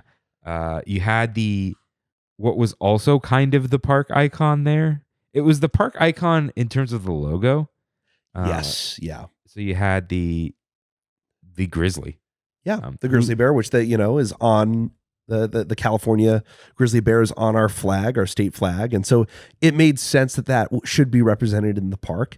And in the early days of California Adventure, since the trees hadn't fully grown in, it was much more visible than it is today. There's still like photos of like sitting at Napa Rose and being able to see the, Grizzly Peak. And it's not something that you have really been able to see until even more recently. They started trimming back the trees. Oh, did they? And I'm like, oh, cool. I can see the icon again. Yeah, you can really only see it from the San Francisco Bridge. Yeah, and you just see the mouth, and obviously from the hotel you can see it. But yeah, he's shrunken behind the tall trees, which trees grow. Trees grow, yeah, and he looks less like a mountain. But now it's like they're doing a little bit of maintenance and letting things kind of like, okay, we got to trim it back and let it regrow. I'm like, that's good, that's nice. I appreciate a little bit of horticulture doing its job over there. I had a really terrible psychology professor in college. Like, she was dumb. She did a whole class lecture on subliminal messaging, especially in Disney, which it was all the fake stuff that you would see online. And her big thing was, there's a subliminal messaging in California Adventure. There's a bear hidden in the mountain to kind of convince you of Winnie the Pooh. And I'm like, I think I raised my hand for that when I said, this is literally the logo of the park. Like, they're not hiding that it's a bear. They're telling you, look at the bear that we made out of rocks. So I just wanted to call that out. But yeah, the Xtreme Sports back in the day, X Games showed up at some point. It did show up at some point. Again, them post the opening of California Adventure and its failed performance, trying to find reasons to get people to go over to the park. And at the time, they had ESPN, and X Games was big. And so it was a good way of cross promoting. But yeah, Grizzly Peak. I think it started out in this place where it's not really like it has a little bit of the parks, it has a little bit of extreme sports, but it really doesn't have its honed identity yet. But it is also, similar to Condor Flats, an area that works from the get-go, because the conceit of it, celebrating the natural world, that California does have these amazing national parks like Yosemite, that does work. Yeah. And it just grew over time. We got more national park style signs. Like back then it was only the road signs, which it was more of like the tacky thing of like, you're on a road trip through California kind of. Yeah. And now it's more like, oh, look, you're visiting a national park. Here's like the wonderful sign in that style. You even have like the kids play area. Right. And then what's interesting is that as we'll talk about, especially going into 1.5, is how California Adventure, it's like, oh, initially there's no IP, and then there's like, hey, Brother Bear's coming out. The play area, it's Brother Bear themed now. So at the end of Grizzly Peak Recreation Area is the Bay Area, which is just where you get some bathrooms and restroom land. Yeah, what do they call it? Painted Ladies? Yes, the Painted Ladies, the famous houses. The Embarcadero Gifts. And Golden Dreams. Yeah. Whoopi Goldberg, the Queen of California. Yeah. You can listen to us talk about that show more on the Defunctland episode, but it's a show celebrating the people of California, kind of an immigration story. Yeah. It's like the American dream in California, which even more interesting. Very much an Epcot style show. Yeah. Kind of edutainment, very much that way. Yeah. But the Palace of the Fine Arts, is that what it's called? Yes, that's what it's based off of. Yeah, also a San Francisco icon. Yeah, that's the Little Mermaid entrance now. It was actually painted to look the way it really does. Much smaller scale, as I've heard. Like the part where you can like sit on on ours is like taller than you in real life. Yeah. So that was there. Like I used to always wonder what was behind the doors of the painted ladies, but that's where the restrooms are. They're inside the building. So cute little part, hasn't changed much. Now so it was the Bay Area, and then it changed to San Francisco Street. And I think it is the Bay Area again. It's kind of anomalous, very similar to other parts of California Adventure that have gotten lost in the mix. But it's kind of one of those holdovers of California Adventure 1.0. Let me look it up. California Adventure. Yeah, see if it's still listed there or if it's part of the performance corridor. Yeah, because they're weird. They on the California Adventure map, there is a place called the performance corridor. I just want to say this. I was the first person on Earth to notice that and report on it. So I just need everyone to know that. Let's see.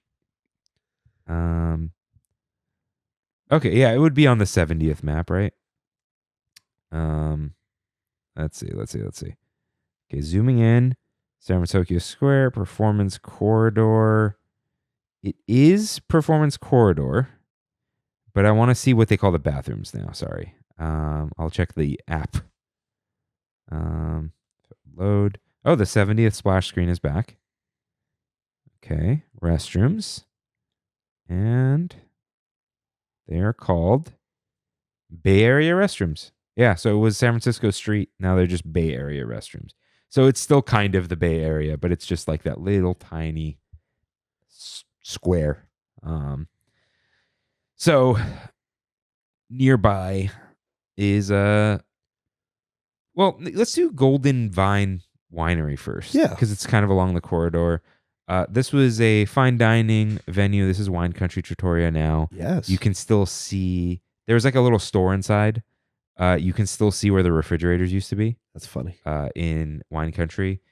The like vineyard grape things are still there. I don't know what you'd call them. We grow wine in California. We got to celebrate that. Yeah, so that's still kind of there thematically.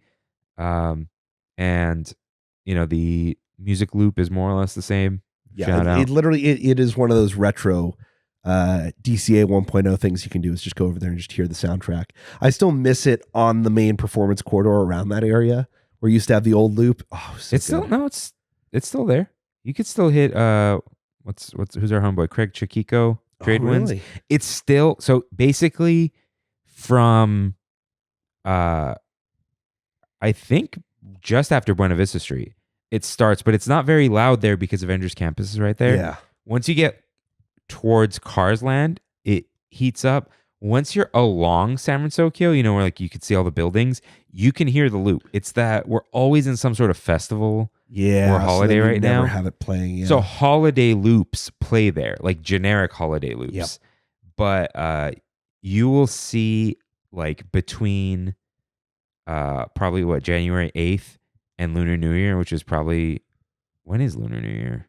The 20th. Announced it yet. They will even like, if the gap is 4 days, they just do the performance corridor loop. So I gotta go during those 4 days. I gotta feel that. Yeah, it's considered the Pacific Wharf loop, but it is just performance corridor loop. So because they have to play something there. They do. Yeah. They can't play the San Francisco loop. Nope. They can't play Buena Vista Street. And I think like Paradise Gardens Park is just kind of, I don't know if they really play music there. It's they do. Just, they do. Yeah. They play when it's not the festival music. Yeah. They play the old Paradise Pier loop to a certain extent. Yeah, but not the organ. No, not the organ. So, we had Golden Vine Winery, which is kind of try to say that 5 times fast. Golden Vine Winery. You said that once. I'm not gonna say it 5 times because you're gonna say like wine vinery, So Vinery. We mentioned it. Pacific Wharf, another food court. A variety of different locations, mostly for the alcohol. So Pacific which Wharf is a huge part of California Adventure. Yeah. I just want to point out, even from the get-go, this is the park that had alcohol. Yeah, and so what's funny is some people may not even know that the San Francisco area was called Pacific Wharf. Maybe they had been there but didn't know it was called that. Wow. Because people would call it like the San Francisco Pier area because that's what it is. So yeah, it was a glorified food court that had Lucky Fortune Cookery, but and Cocina Cucamonga, but their locations are swapped. Oh yeah. Kimmy brought that up to me. So they were actually swapped, which is crazy to think. For some reason, maybe just Mexican food is more popular now. That's very much. I think that's exactly it. And then the beer cart, which was there for years and years, where Baymax is, I think was there the whole time. And the other thing I'm thinking of, part of the reason they might have switched it was the capacity for Mexican food, because they used to also have the Cocina Cucamonga and they have Malaburritos over at the pier. But when that closed, now you needed to offset your Mexican food capacity. Well, Malaburritos was like seemingly open for 10 days total. Yeah. No one actually has any photos of the food from there. It's crazy. And no one has like any accounts of it. But it did exist, we'll say. Technically. Yeah. So just another food court, and Aunt Cass Cafe was the Pacific Wharf. What was it called? I already forgot. Cafe? Yeah. Bakery? Cafe? Pacific Wharf Bakery. Oh, wow. It hurts that we forgot this. Yeah, I know. But then it had like the cannery vibe over there, which it still kind of has. You had the bread tour, which was a bigger deal back then, Rosie O'Donnell. But she's still there, giving you the tour. Free bread. Ghirardelli was not there. Pacific Wharf Bakery. Yeah. Ghirardelli was not there. It was the Mission Tortilla Factory. Oh, yeah. You got a hot, fresh tortilla at the end of that. Yeah. They had some food there, too. Oh, that's interesting. And I think there was like an experience. You can get a more behind-the-scenes tour, and that included like a little dinner or something. It was weird. Oh, fun. I don't think it was a cooking demonstration, but yeah, they had some interesting stuff there. I had like a coworker back at my first job whose dad worked for Mission, so they got to preview DCA before it opened. Wow. What an honor, I guess, yeah. So yeah, different time. People were excited. There was excitement in the air before California Adventure opened. Yeah. It was when you were let in. That was the problem. Yeah. But then we had Paradise Pier. So, Golden State, really large, expansive area, but also kind of a whole lot of nothing. Yeah. Maybe that's the reason. Oh, we didn't bring up Bountiful Valley Farm. My bad. Oh, yeah. We do need to cover that real quick. Yeah. So Bountiful Valley Farm was a edutainment area of sponsored by Caterpillar, just showing you different farm machinery and irrigation systems. Hey, kid, do you want to climb on a tractor? I did want to climb on a tractor, and I can't post the photo a third time, but I was definitely inside that tractor. And it was very cool. And part of this too was like, this is very clearly temporary because everything behind this was still parking lot. Yeah. It was still like the other side, like that part of California Adventure was not built yet. Yeah, and something we'll talk about very soon, A Bug's Land. We thought A Bug's Land took over Bountiful Valley Farm, but it did not. It was next to it. That's how empty this park was. Yep. Where Bountiful Valley Farms didn't close until Cars Land took it over. So it was open until like 2010. 2010, yeah. Yeah. And I think the reason a lot of us don't remember is by 2005, you stopped going to California Adventure. Yep. You got your fill and it was over. So it was just a farm demonstration.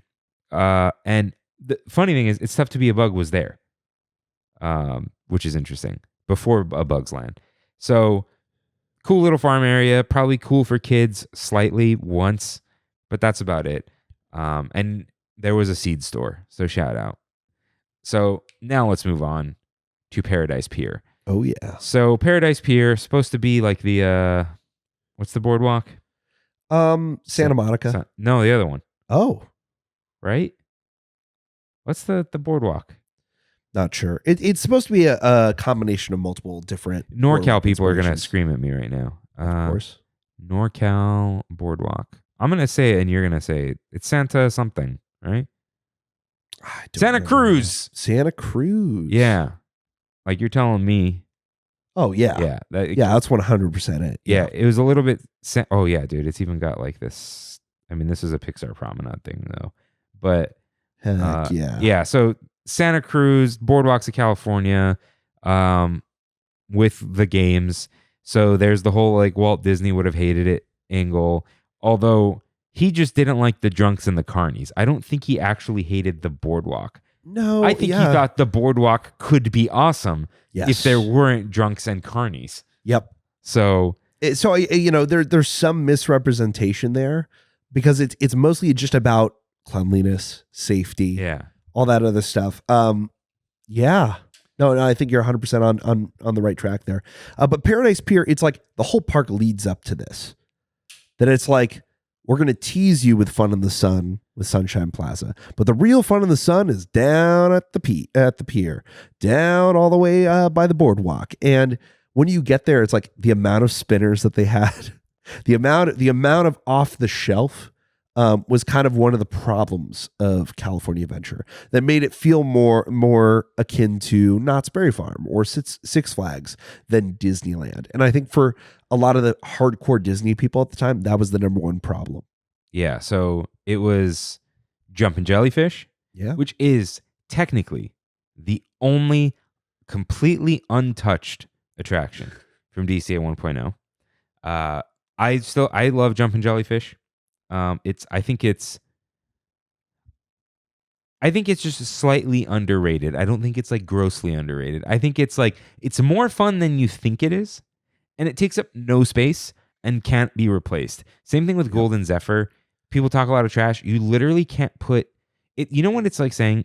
It's like saying the petrified tree in, or you know what? No, it's like saying the Mark Twain dock is a waste of space, but you can't put anything else there. You cannot put a ride or a show building. If you did put a ride, it would be an up and down ride or a spinner, right? Yep. So we have Jumpin' Jellyfish. We did they had the Golden Zephyr. So the reason Golden Zephyr changed, it used to say Paradise Pier on it. They just removed that sign. That's the only difference. The Golden Zephyr is modeled after an old ride that is very similar to that. Another boardwalk style ride. I think offhand Disney brought it up on something. If not Poseidon Entertainment. I don't remember. But there was a ride that was kind of like that. Like these suspended blimp type things that would spin around. And it was cool back then. For sure. It fit like that weird industrial theme. But it's still around. But that was kind of weird because right now it's in Paradise Gardens Park. Yeah. This was to the side. But Paradise Pier was through the lattice sign that had the sun on it that said fun in the sun and all that. So that's where the Pixar Pier sign is now. So that's the proper entrance. And did this open with the Little Mermaid restaurant? No, it was a Wolfgang Puck restaurant. Was Wolfgang Puck in there? Yeah, for a very short amount of time. That's crazy. It was not Ariel's Grotto. It was a Wolfgang Puck thing. Did not do well. Go figure. Wolfgang Puck was like the hotness back then. That's crazy. You had Wolfgang Puck restaurants in the mall. The Anaheim Ducks, I think, had like a quick service Wolfgang Puck thing. So Wolfgang Puck was there. Oh my god. The little store, I don't remember what it was called. What was it? Had some sort of pun, of course. What was the ice cream place called? Catch a Flav. Oh my goodness. It was soft serve, and you can get flavors put in there as like little streams of something.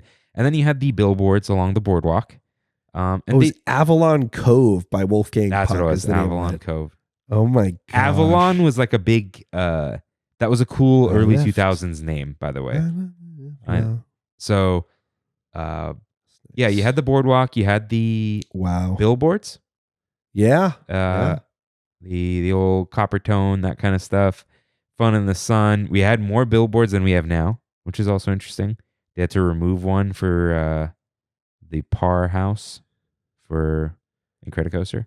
Oh my goodness! Look at the bar. Oh, icon. Upstairs, the Cove Bar. Yeah, the Cove Bar with the dolphins. I guess it was the Cove Bar because of Avalon Cove. Yeah. Hey, some of the bar is exactly the same as it is today. That's kind of funny. Yep. The old lattice, dude. The lattice wood. Yeah. Beautiful. So but yeah, no, it has some charm to it. There is, and it wasn't kitschy anymore. No. It was old boardwalk. It was old timey, which people like. Yeah. And it was like just the beginning of that, and then the soundtrack. Yeah, the Beach Boys, like Oregon soundtrack. Yeah, Jeff and when I went to Jeff's place to help him build his outdoor shed, it was sunny outside, and he has like a plug-in hybrid, so you can like turn the car on to play music, which sounds ridiculous, right? But his Bluetooth speaker was dead, so I'm like, hey, what about the California Adventure loop? So we just put on the old Paradise Pier loop. So that was like I listened to it in full. It's got some bangers in there. It goes a little hard in the middle. So that was a lot of fun. That is when you watch those DCA 1.0 nostalgia videos, this is the soundtrack of it. Oh yeah. So, you move past the billboards along the actual boardwalk, which is still there. A walk made of boards, and there was California Screamin'. Oh yeah. Which is a pun for California Dreamin', which I think a lot of people also just forget. It's not like you're dumb or whatever. It's just like you forget that everything has to be a pun over there. And you're screaming because you're on a roller coaster. The queue was like Six Flags 1000%. It was just blue coverings and white poles. Not much different now, just somehow less shade now, which is funny. So the thing is, though, California Screamin' was a wonderful roller coaster because it was styled like a wooden roller coaster, but it was a steel coaster. Yeah, and it was one of the longest in the world at the time. It is a long ride, huh? Yeah. And because it doesn't go too fast, I guess. There's a fast launch. The launch was a big deal at the time. Oh, yeah. The wave machine was a big deal. They turned that off. They turned it off because it caused problems. It broke, and also World of Color plumbing. And it was just like, all right. There's a variety of issues. Yeah. And I think now the railing is always up. Yes. But it used to be a retractable railing for exiting because they wanted it to look a lot cooler. So, California Screamin', the first loop in California for Disney, although the only one, I guess. But it was a big deal. I think like a scary Disney ride with a loop in it. Yep. Actually, and that's even to this day is still a thing for kids of like, I got to go on the roller coaster with the loop for the first time. Like that's the challenge, Yeah. And I think it was just one, and it was the Mickey loop at the time. There was no sun in it. So it had like this almost spaceship Earth pattern on it made of gold. And the loop was Mickey Mouse. That was the only Mickey Mouse you got in the park. And I remember it was scary. I remember not wanting to go on. And my uncle, my cousin Autumn's dad, he convinced us to go on by doing one of two things: telling us what's going to happen, nothing, and two, by simply, we were like maybe 11 or something, I don't know, right? Young. He just walked onto the ride, and it was just me and Autumn, and we were children, and we just had to follow him because where else were we going to go? And we had a blast, and it was wonderful, and it became one of my favorite rides. The song on the ride was amazing. Oh, the soundtrack. Yeah. Oh, both like mystical, whimsical, but also like surf rocky. Yeah. All that. So, and this really cuts to the core of like what people think of fondly with California Adventure is stuff like that. California Adventure was meant, I think, to be fun. Yes. And it just fell short sometimes, but it was like thrilling and fun. Yep. And I think we still have a lot of fun there. Yeah. Especially like, we joke about the yellow cups and the alcohol, but like, even if you're not trying to get buzzed, you're not trying to get drunk, it's fun to like get a drink and walk around and have a snack and like be on the boardwalk. It is fun to be in the sun.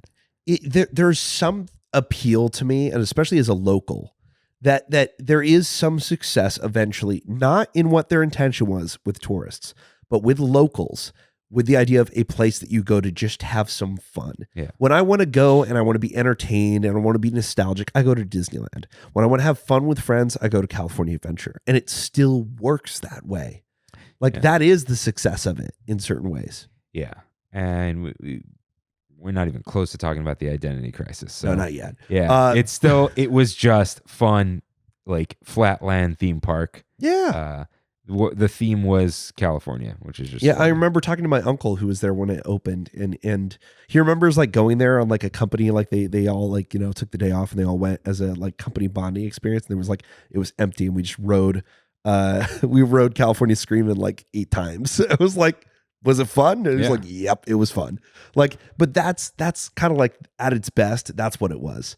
And Paradise Pier was still like, I feel to a certain degree, like you look at the concept art and there's so much ambition there. They had a water ride that was going to go in the lagoon at one point. Even the first launch, they had it made up like a guitar at some point. Like there was some kind of wild ideas. That was actually a Tim Delaney project, the guy who did Discoveryland at Disneyland Paris. And so it's like, I just love looking at that old concept art because you can see that there was some passion, there was some creativity here in delivering on the theme. And yes, it fell short, but you could still sense that spirit in there with Paradise Pier especially. Yeah. So I do think California Screamin' is superior to Incredicoaster, and I don't think that's nostalgia glasses. I think Incredicoaster has no reason to be themed after The Incredibles. It was just Incredibles 2 was coming out. We did Pixar Pier, which we'll talk about later. But it was just fun to be on a fast roller coaster with like rock music. Oh yeah. And that's okay. So like we mentioned, there were some little carnival games. Right? There was Maliburitos. There was the Maliboomer. Yeah. Which was a like Supreme Scream style ride, but it was just up and down. Guys, those were not barf shields. They were scream shields. So just something to note, this was really backing up against the neighborhoods of Anaheim. And so the tubes on California Screamin' and now Incredicoaster, California Screamin', they were half open. The reason they were closed on the side of the neighborhoods. They didn't want to hear screams all day. Same thing with the scream shields on Maliboomer. So those are all closed up. The, what is it? Silly Symphony Swings were the orange spinner. Oh, yeah. Like, what's California? Orange. And then you were riding as bees. Yeah. Your seats were little bee butts with stingers. And that was actually the first thing ever removed from California Adventure were those, the seat butts with the stingers, because they kept fracturing. They were, it wasn't plastic. It was fiberglass. Ooh. And they kept shattering. Yeah. So, yeah, they were fully enclosed, which is cool. Yeah. The scent of orange, which was pumped in there and actually attracted bees. So that became a problem. They really got a deal on this, the orange Santa. Oh, it was amazing. Yeah. You did have the sun wheel. Yes. We still obviously have it. Had the creepiest sun face in the world, but I love that face. I just love, there's something about it that is like, there's this era where it was the sun wheel, and then when it became the Mickey wheel, it was different. It became the fun wheel. And like that's the dividing line for me. And what I think a lot of people don't realize, because they didn't even realize it's the sun wheel, the what do they call it? The swinging carts? Yes. Their tracks make up rays of the sun when you look far away, because they are slightly tilted, and I do believe that was deliberate. Because I don't think they needed to be completely round like that, but it was like, oh, this whole thing just looks like a giant sun. So it was bigger than the sun icon, which is also kind of funny. And you still have to this day, if you look at the back of the fun wheel, the sun pattern is still there. Yeah. So that was like 100% kitsch, but like when you're in that queue, it's still the same. It just sucks. Yeah. It's just concrete. It is cool to be below the water line. Yeah. No, it's built in an interesting way. I did not understand that as a child. Like that the water wasn't where we were. But that's okay. I was 8, if not. Yeah, I was 7 when it opened. So then you had Burger Invasion, which we talked about with Kevin Bridger, which was just another McDonald's. And what's the other one?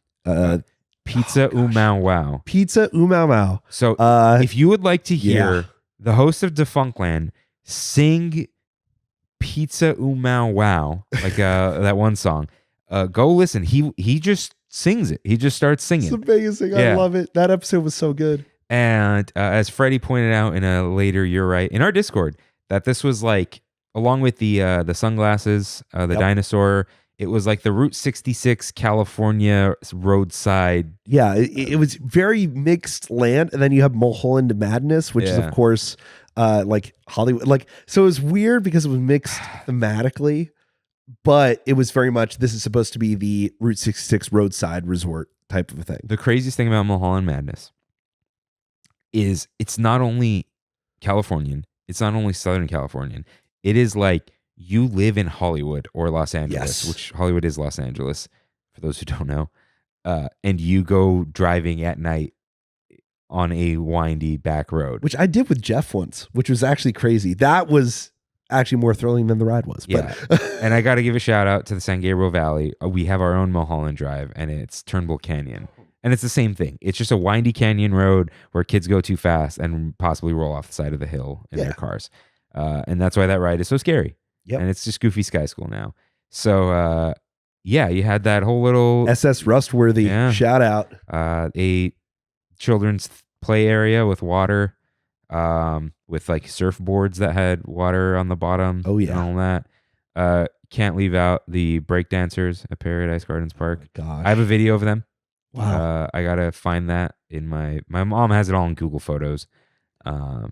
Lots of interesting stuff in that time. And rounding out California Adventure and talking about, especially since we've made our way back to the performance corridor, Eureka, the parade. Gotta talk about it. Gotta give it a shout out. Parade. So when California Adventure opened, it did not have fireworks. It did not have World of Color. It did not have the Main Street Electrical Parade yet. Not yet. That was a fix later. But it had Eureka. Which is just, it's a celebration of California and the different cities and cultures of California, which is maybe a little ahead of its time. You had, like we love to say, the Watts Towers with the drummer, which nobody knows about the Watts Towers unless they're from freaking Watts, which like I don't know anyone from Watts. And Eureka was like the sun goddess of California. You had a lot of like Mexican influence, which was cool. That they had like folklorico people and dancers. The Golden Gate Bridge, my dream couple's costume with Kimmy. It's got to happen one day. Yeah, it's just so ridiculous. So just like another one of those, like they tried to turn the theme park into a parade. Yeah. And it was just a little bit wild, and a little bit contrived, as the entire park was. But as you may notice at this point, DCA 1.0 had a problem. Yeah. And it needed a little half step in the right direction. Like the number one critique that everyone said is, where's Mickey Mouse? Where's the Disney in Disney's California Adventure? Yeah, Disney's. Apostrophe S. Yeah, apostrophe S. And also, like, where are the kids' rights? Yeah. There what are my kids going to do? Yeah, there was kind of nothing for them to do. Even to this day, that's still a struggle that this park has. Well, it wasn't until it was again. So we'll get into that. In DCA 1.5. Oh, yeah. Just half fixes. Yeah. Just before possibly the golden age of DCA. Yeah. But stuff that led up to it. We got a Bugs Land. So something for the kids to enjoy, better than just the tractors. It was next to the tractors, though. I believe they did get rid of part of Bountiful Valley Farm. Yeah, just a little bit of it. Yeah. And this opened October 7th, 2002. In between this and Bugs Land, they did have one thing, which was, again, the electrical parade that actually started up in 2001. I love there's a photo here where they put on the electrical parade, a California classic. Yeah, and instead of the Main Street Electrical Parade, it was called Disney's Electrical Parade. So they always change that drum. Anyone who says, like, I can't believe they changed the electrical parade, the one you remember from your childhood is not the original one. All of you out there listening, none of them were the original one. No. It was always on its farewell tour. I have Christine gave it to me, the farewell tour VHS from 1976 or That's something. Awesome. Yeah. I love that. But I did need to bring that up just for the timeline of it all. Then in 2002, you get a Bugs Land, which is, you have Flicks Flyers, you have Francis's Ladybug Boogie, the Tuck and Rolls, Drive 'em Buggies, and Heimlich's Choo Choo Train. Yeah, so a bunch of different little kiddie flat rides, especially it's like, yes, you had some spinners and stuff like that, some family rides at Paradise Pier, but like this is even more for kids, like no height requirement stuff. And it is one of those spaces that I remember, like my younger cousins, it's like, we're all going to go over to Bugs Land. You guys are going to go do Soarin', or you're going to go do whatever else. Like it's interesting how quickly they had to turn this thing around and bring it in. You know, it's just like one of those flips. And it is the first single IP land in the park. Oddly enough, an extremely immersive land. Yeah. Like before immersion was the big word, right? It was you're under the leaves, under the trees. Like, well, it felt like you're under the trees. Like everything was, tiny things became life size, like Christmas lights and popsicle sticks. Like those benches were iconic, like used popsicle stick benches. They were donated to local schools, which I think is very cool as well. But Bugs Land was honestly wonderful addition to DCA. And because of the location of it, didn't really hurt any of the theming, especially with, I just want to move it up here, the addition of the Twilight Zone Tower of Terror. So they tried to say that a Bugs Land was like the garden for the hotel. Yep. And you're kind of like, yeah, you look, because the Sure. hotel is at such an angle and elevation that it looks like it's towering over you. Yeah. When you were standing there looking through the clovers, you're like, oh, I'm definitely bug sized. Yeah. It worked. It was the force perspective was really enhanced by that. But in between, so first off, you're going to have the Aladdin show, which was in 2003. And what a run, huh? Oh my gosh, yeah. And Aladdin, Disney's Aladdin, a musical spectacular. So from 2003 to 2016, this was finally finding a reason for the Hyperion to work in the park. And you also have to think of the appeal of the Disney Renaissance. Like the fact that you had all of this huge run for Disney, and you can even think of shows such as Lion King for Animal Kingdom that they have the show over there, and things that like really hit and helped like as an icon for the park, as a main drawing attraction. And for that to be a stage show is kind of crazy. It has nothing to do with California, but it works in terms of drawing people in. It was a reason that it's like, you know what? I'm going to go to California Adventure today just so I can go watch Aladdin and hear what the genie says. Yeah, it for stage shows, that kind of thing works. Very like modern thematic jokes, like what do they call it? Like not current events, but anyways, it was so good that it lasted until Frozen, like 2017 almost. Like it went through to 2016 and then it was Frozen. Yeah, so good 13-year run of a stage show. Never really needed to go anywhere because it was always full. Oh yeah, that's what's kind of silly. They love their synergy, but it's like, you know what? I think in the modern era, I know they're weird about live entertainment, right? But let's pretend they weren't cutting live entertainment. I think they would have left it, because getting you hooked on Aladdin gets you hooked back onto Disney Plus with the 3 Aladdin movies and the TV show. Yep. So anything that brings you back to watching Disney films works. And at the time, there was no streaming. It was, here's the new movie, go like Frozen. Go buy the Frozen DVD. Go buy the Frozen Blu-ray. Go buy it on digital. And now it's more like, what can we get you to go? What can get you to go to Disney Plus?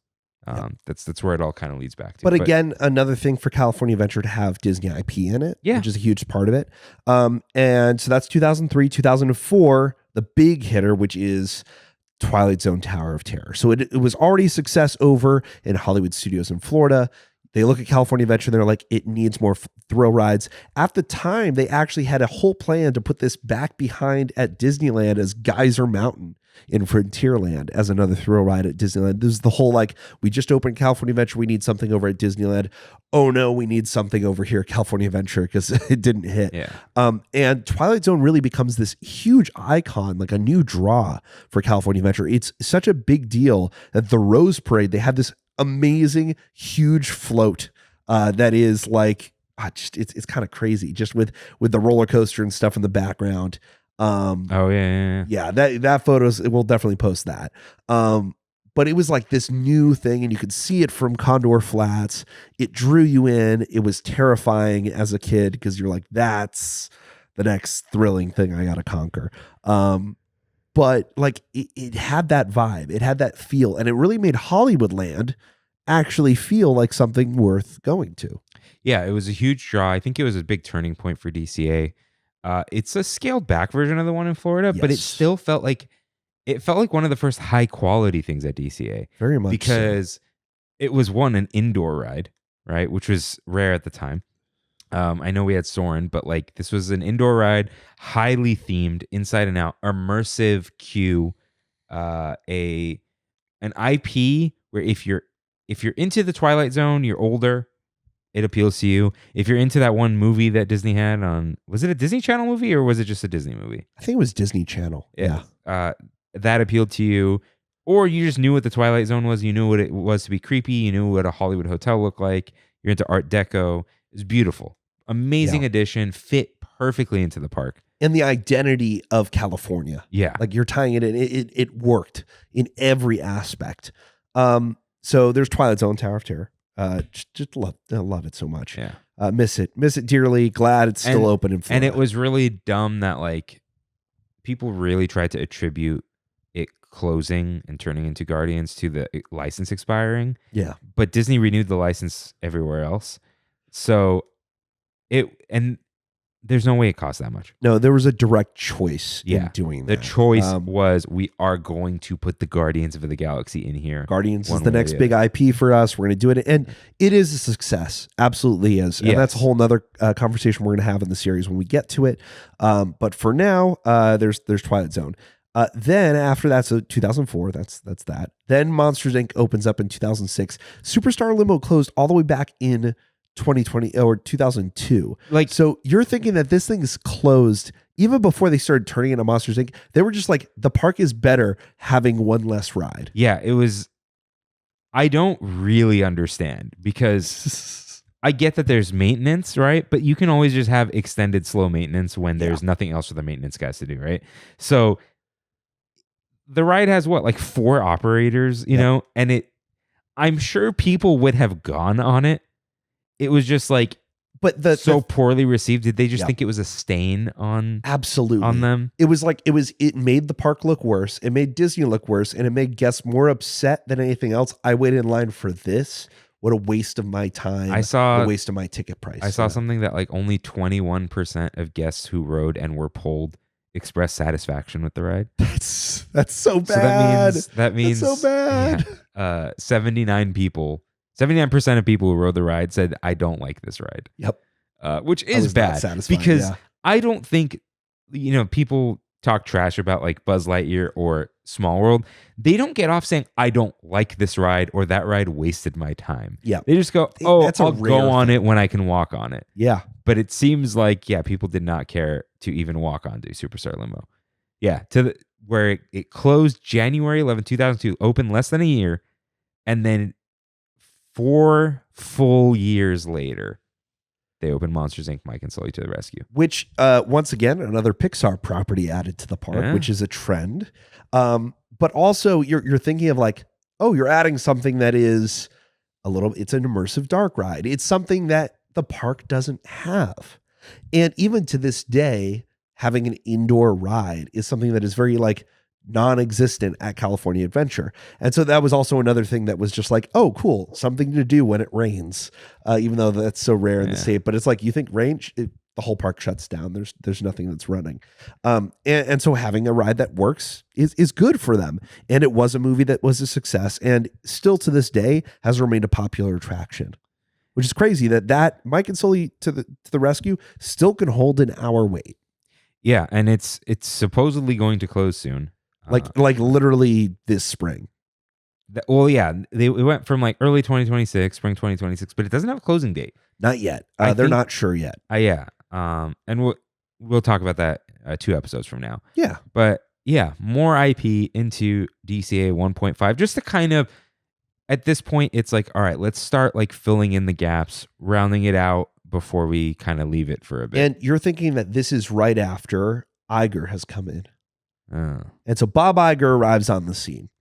And similar to how Eisner was before, Eisner arrives in and he's like, Disneyland, let's make it a resort.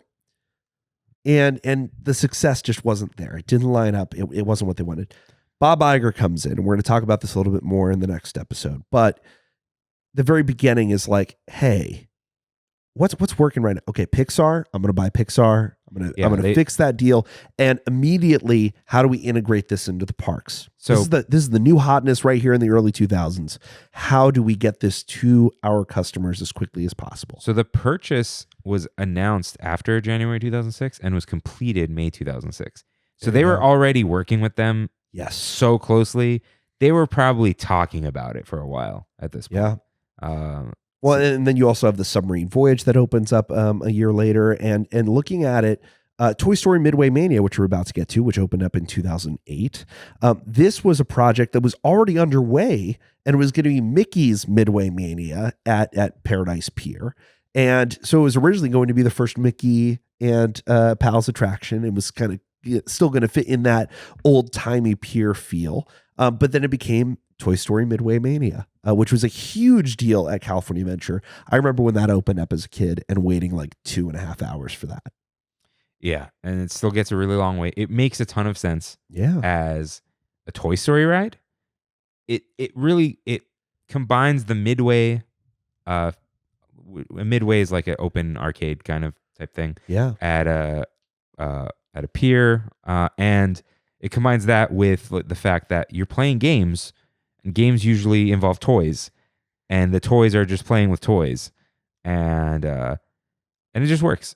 And this is one of the first examples too, where they're integrating the IP into the theme of the park rather than building a singular IP land or something around it. They're like, hey, this already exists. How do we combine the IP with it?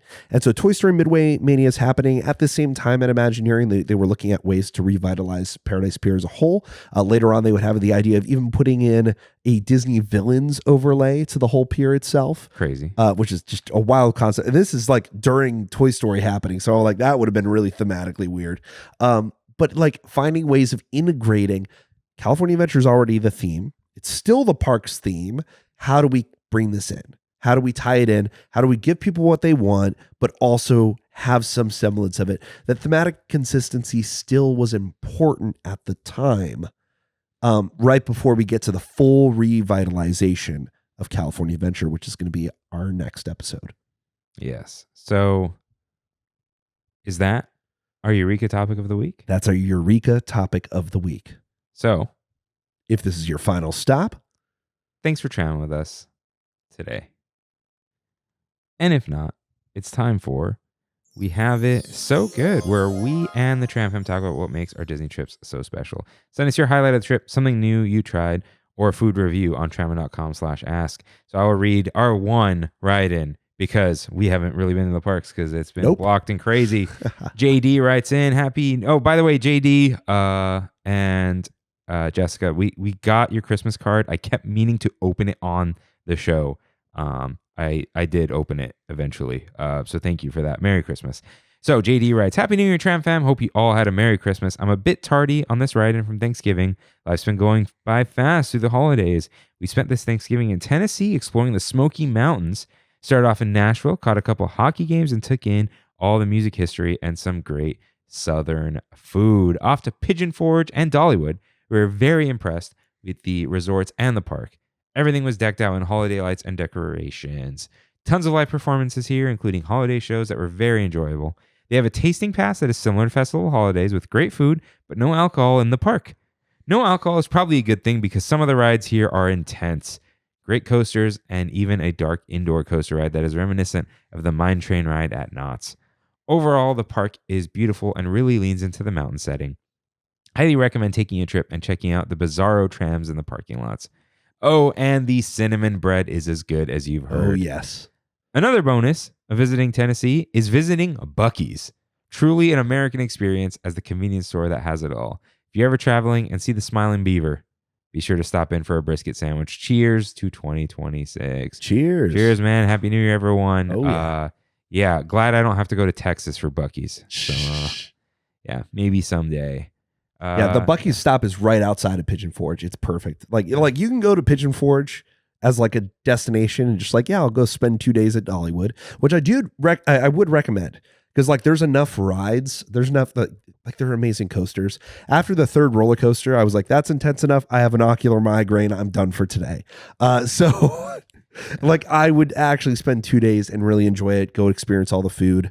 It really is fun. And you don't even need to be a huge Dolly fan to enjoy that. It is just probably the best locals like theme park that there is. Yeah, maybe one of these days. But for now, it looks like it's pizza time. Time for one last bite. Freddie, what's beyond the outline for you? What's something you're looking forward to? Yeah, in any way. All right, cool. So January is here, which means holiday parties and sort of celebrating at the end of the year for the places that I work at, which is fun. So we're going to be going to Tiki Kai as a crew of the Lucky Tiki. Wow. We're all going to get hosted there, which is going to be really fun. We also have Ballast Point. We're all going to go out as a crew and we're going to do some bowling. So I'm looking forward to that. Where could you possibly be bowling? Somewhere in Garden Grove. I don't know where. Oh, really? That's funny. It's not like there's a bowling alley next to Ballast Point. Yeah, wouldn't that be fun? Yeah. They're trying not to do it near work. I guess that makes sense. But yeah, that's the plans we got going on. There's going to be definitely we're going to talk more about Last Bites once we get to the end of this series. I have a trip now planned for Walt Disney World, so that's going to be really fun. I haven't been there since when Anna and I were dating in 2021. Yeah. For now, what am I looking forward to in the next week? I don't know. I don't know what I'm looking forward to. I don't have a Disney trip planned until like the 21st. I could go. Maybe I could go and just maybe there will be less crowds. Yeah. Maybe. So maybe I'm looking forward to that. Yeah. The only line for me is just chilling at home for now. Excellent. So with that, thank you all for listening, and we'll see you next week. See you real soon. Bye. Thanks for traveling with us today, and we hope you have a happy and memorable visit to the Disneyland Resort. Please lower your head, watch your step, and exit to the driver's right-hand side only.